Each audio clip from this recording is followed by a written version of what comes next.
This is the Fender Player II Jazzmaster in coral red. It's an offset body, rosewood fretboard, rolled fretboard edges, upgraded Alnico 5 pickups, and a simplified 3-way switching circuit. It's got a satin finish on the neck in the modern C shape, and it's super comfortable to play. And today we're gonna look at the tone, how it plays, how it's built, and compare it to a Squier Jazzmaster in all those categories. So this begs the question, for $830 for the Player II Jazzmaster versus $400 and some for a Squier Jazzmaster, which one's better value for money if you're planning on actually upgrading it and getting this level of quality?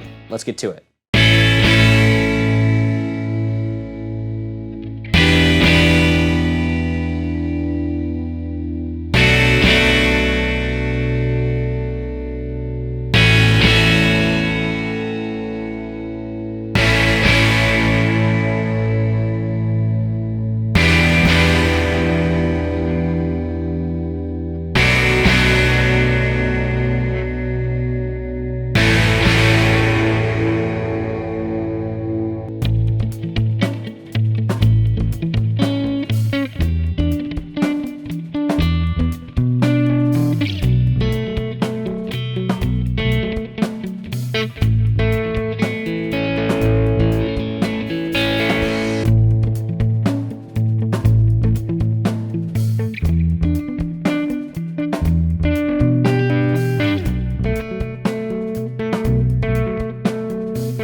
All right, so listening back to that, I definitely noticed some difference in the pickups. Again, and this is what I noticed with the Telecasters too. Last week I made a video about the Player II Telecaster, comparing it to a Classic Vibe. What's better value for money? If you're gonna buy a Classic Vibe to mod it, you can watch the video up there. These Player II pickups just have a little bit more articulation and clarity in the high end, and they feel pretty well balanced, where the Squier felt a little hotter actually, and then you lose a little bit of that top end definition, and there's sort of this low end bass heaviness to those pickups, just like in the Telecaster as well. So I think that there's something that you get with just a little bit higher end pickup that brings it to a little bit more clarity, a little bit more definition. By no means are these pickups perfect. I definitely think if you are really picky about it, you could, pardon the pun, you could definitely go with an upgraded set of pickups in this guy, but overall, the tone on this I felt like sounded better. Next up, the build quality on this is just fantastic. I've looked through everything, the neck pocket, the finish, the saddles, the intonation, the nut, how it's cut, no sharp fret ends, a lot of attention and care placed into the neck. And surprisingly, the hardware, the electronics, they all work really well, they sound good, the build quality is there. I can't find anything wrong with it. And to me, that's just a sign that at the factory, these things are really getting dialed in. There's a lot of love and attention being brought to this Player II series. And if you've ever been worried about the quality of an entry-level Fender, this is the answer to that concern. They've come a long way from the Player I series, that's for sure. So if you've played a Player I and you're like, that's not for me, doesn't feel like it's high enough quality, check out the Player II. I cannot say it enough. This does fall victim to some of the things that happen on the lower end model guitars.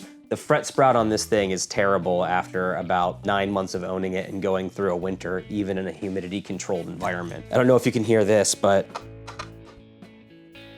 that's the thumb wheel.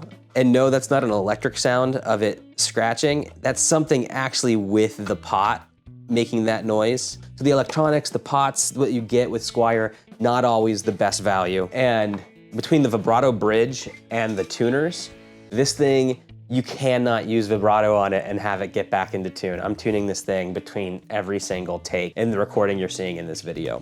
All the Player II guitars I've played now, a Strat, a Tele, a Jazzmaster, have all been just top notch. And that's really exciting because to me, it finally means that these entry-level Fenders are worth the money. So I definitely recommend checking them out, especially when by the time you upgrade the pickups, the vibrato, the tuners, and potentially the electronics in your Squier, you're probably paying pretty close to what this might cost you.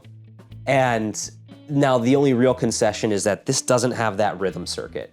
So let's talk about that for a second. You know what the #1 use I've seen for a rhythm circuit from just friends I see play live with a Jazzmaster? A kill switch. They turn the volume all the way down on this thing, and then anytime they flip this switch up, there's silence. So that's a nice feature. Is it worth buying a Squier and having to upgrade? I don't know about that. Otherwise, people use it for sonic variety. You can kind of set different tones on here, kind of flip this back and forth really fast and get sort of this sort of wah effect or whatever you want to call it, going from no tone to tone. Very cool. I mean, the Jazzmaster is popular for a reason. The rhythm circuit does play a part in that. But if you are looking for the classic Jazzmaster sound, you don't want to pay extra at the Vintera level, extra 200, 300 bucks. You want to know that you're getting a quality, well-built guitar.